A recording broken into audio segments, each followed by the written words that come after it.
I don't know where you get the moxie to do something like this, but we have an award-winning journalist and director of For the Love of Elephants, Sangeeta Iyer here. I mean, it's mind-boggling to think that anyone would have the courage to do what you've done, but you did it because you have a passion to help the elephants in this documentary.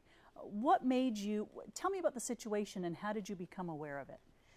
Well, I was born and raised in India, and I was raised in this culture to begin with. So I was familiar, I've always been entrenched in this culture. However, I did not know the behind-the-scenes pain and suffering that these elephants go through. So you'd see them in religious ceremonies, exactly. And what sorts of things would they get them to do? Into temples, festivities. Wow. And they would be adorned in all kinds of ornaments, glamorous, glitz and glamour. And I mean, look how much stuff there is on them, and yeah. There they are, marching in line.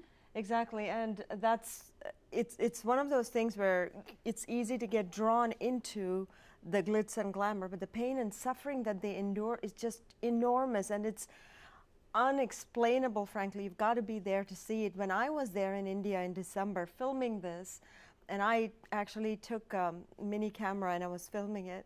And undercover, no one knew you were doing this. Well, I had it, and it was not. Yeah, it was not conspicuous.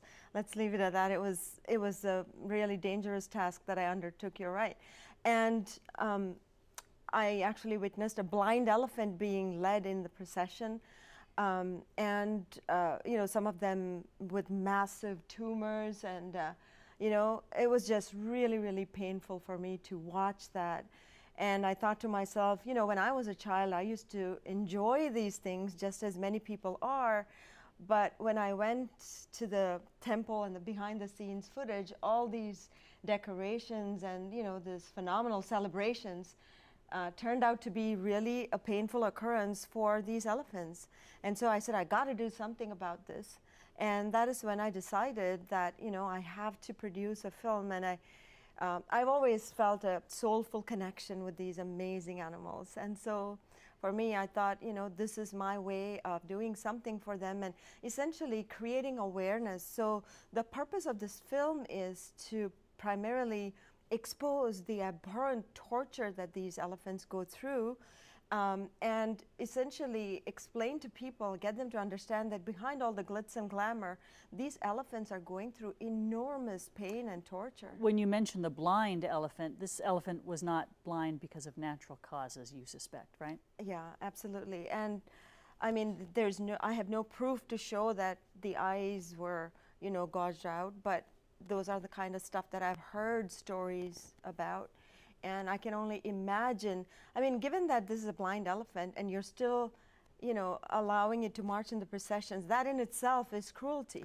What about the shackles that you would see on their legs? Tell me about that. Oh, the shackles were so tightly tethered to their feet. They're tethered 24/7. Whereas in the wild, what they do is they actually wander around freely 16 to 18 hours a day, you know, looking for food and finding their mate and stuff. And what happens during the festive season is between December and May is when it occurs. And that is when they go through this peak must period. And what must is it's their mating season. And this is the time they have their testosterone levels are like 100% higher than normal. The energy and fat reserves are really enormous, and they're ready to mate. And yet they're being forced to go against all of their natural instincts. Exactly. And what happens is, so they try to free themselves and loosen themselves.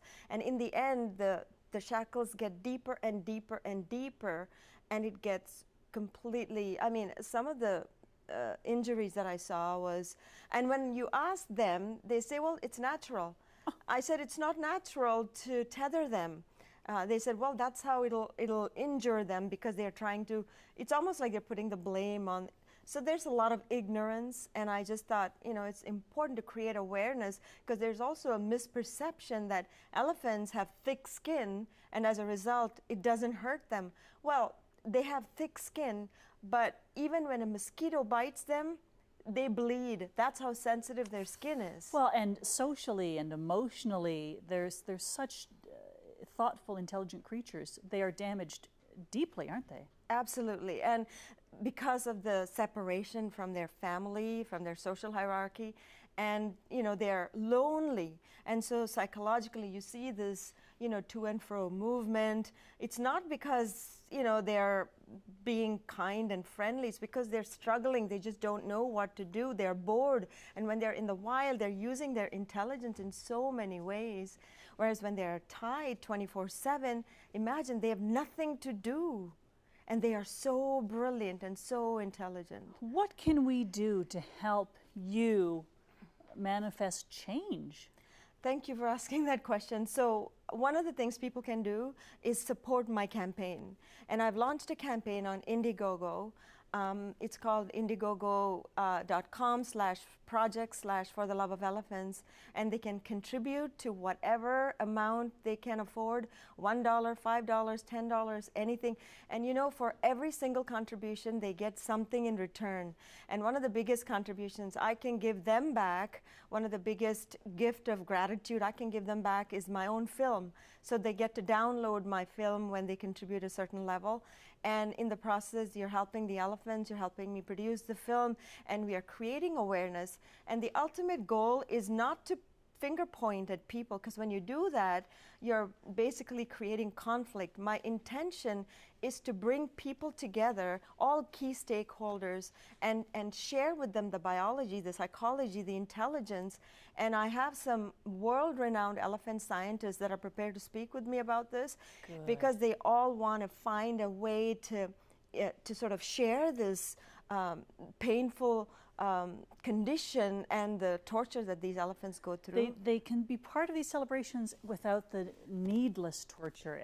So thank you so much for the good work you've done. Thank you. The bravery of that undercover work, and I know you've had to deal with a lot of flack from heads high. So good on you. Keep up the good fight. For more information, indiegogo.com/projects/for the love of elephants. Okay, good luck. Thank you so much. When we come back, Easter egg decor ideas from Andrea Ford, and we're going to eat them pavlova.